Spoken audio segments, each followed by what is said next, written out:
We're going to carry on talking about China and speak now to the Chair of the House of Commons Defence Select Committee, MP for Bournemouth East, Tobias Ellwood. Tobias, thanks for joining us on GB News. First of all, just give us an idea of how much of a threat China will be. Difficult for me to add anything more than what you've heard from one of the British experts on China. You had Charles on the programme. I've learned much of what I understand about China from people like him. China is not going away, and many of us, I'm afraid, don't understand China. We see aspects of it and label it bad. Their conduct during the pandemic, for example, Huawei, let's get rid of it. But China is a massive country. It's on a trajectory which is quite incredible. Economically, technologically, militarily, it's likely to become bigger than the United States. And we don't have a plan. We have an attitude towards China, but we don't really have a strategy as to how to handle it.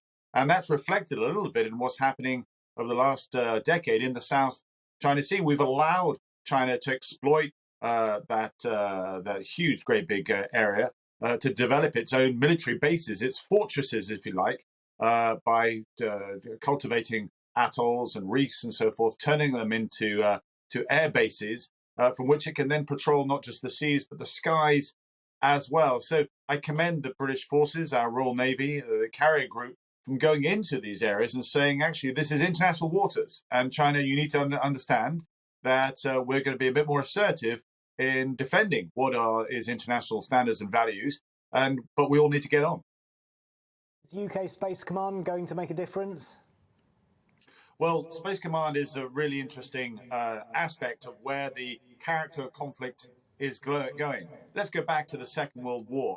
The reason why we didn't get an invasion here from Germany is because we were able to hold the higher ground, if you like, the skies. We won the Battle of Britain, and that meant you couldn't push land forces or maritime forces underneath that. Well, the high ground now has moved even higher. It's now in space. Every time you use a credit card, you're using GPS satellites. Every time you're doing anything now, it involves some form of connectivity with space. Now, if you start to weaponize space, if you're able to take control space in that sense, you then own that higher ground. You then remove the ability for us to communicate, to use our weapon systems and so forth. And there are no rules in space. The Geneva Convention doesn't apply, and there's nobody up there policing it at all. So this is the big challenge that we have. It's quite right that we start to look into this area, given the fact that actually we have a huge space capability, aerospace capability. And as I say, the character of conflict is blurring between what happens on the ground and what happens in space as well. Now, Dominic Raab, Foreign Secretary, has said today that there's potentially going to be a sort of political block on going to the Winter Olympics for our diplomats, for the royal family, for politicians. Is that enough, a political boycott, when Beijing is hosting these games, and all the while we're here discussing about, threats and human rights abuses and the treatment of minorities in the country and so on and so forth? Well, my question back to you, it's rhetorical, but is it going to change China's behavior?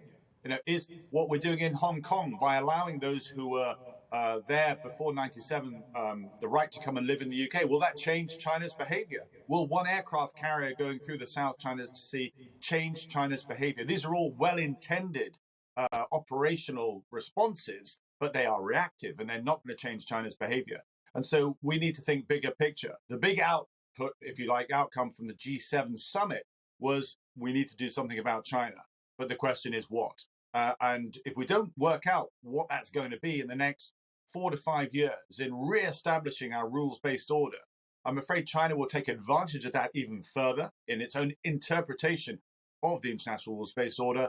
And that will set the tone for the rest of the century, because the world is, I'm afraid, splintering into two huge spheres of geopolitical influence, with countries, many caught in the middle, forced to look one way or another, forced to look towards China because they get caught up in the One Belt, One Road programs of infrastructure and debt and so forth, or they want to remain loyal to the West.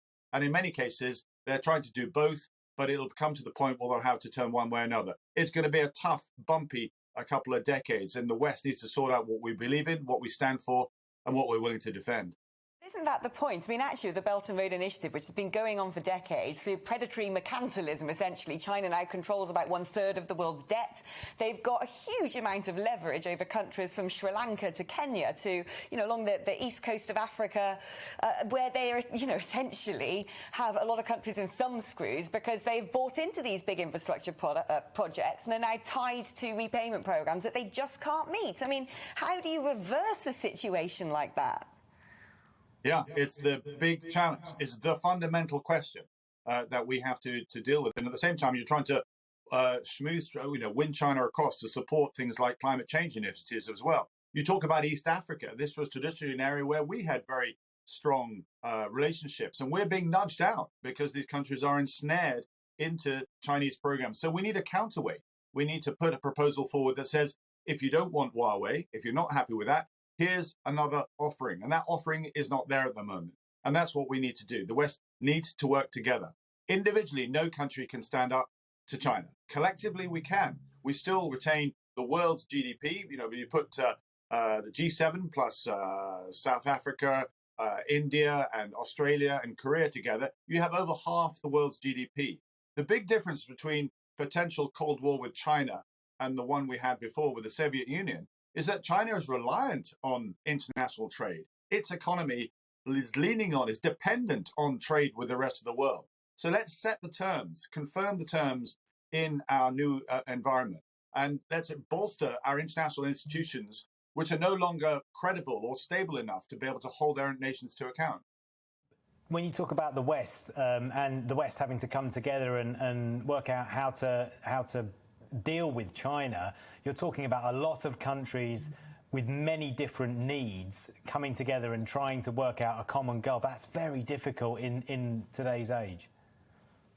It is, but we did it twice last century, if I can put it very boldly. It required absolute leadership.